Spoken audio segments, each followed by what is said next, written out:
natin ang ating makamay sa mga kapatid natin. Praise the Lord, hallelujah, dakila naming Diyos, hallelujah, napakapangyarihan sa lahat.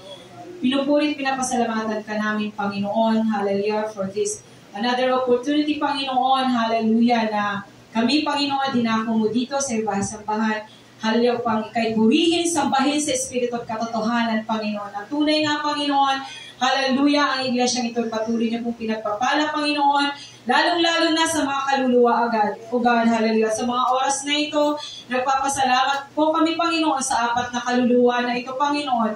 Hallelujah, na dinako niyo po, Panginoon, sa iglesia ito, Panginoon, upang sila man din, Panginoon, hallelujah, ay makapagpuri, Panginoon, sa iyo at makapakinig, lalong-lalo na ng iyong mga buhay na salita, Panginoon. Hallelujah. Kaya dalangin namin, Panginoon, na patuloy po kayong magpala sa mga kapatid namin ito, Panginoon.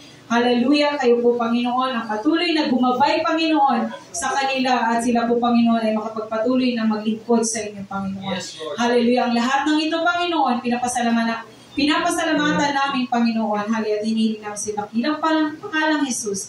Amen. Praise the Lord.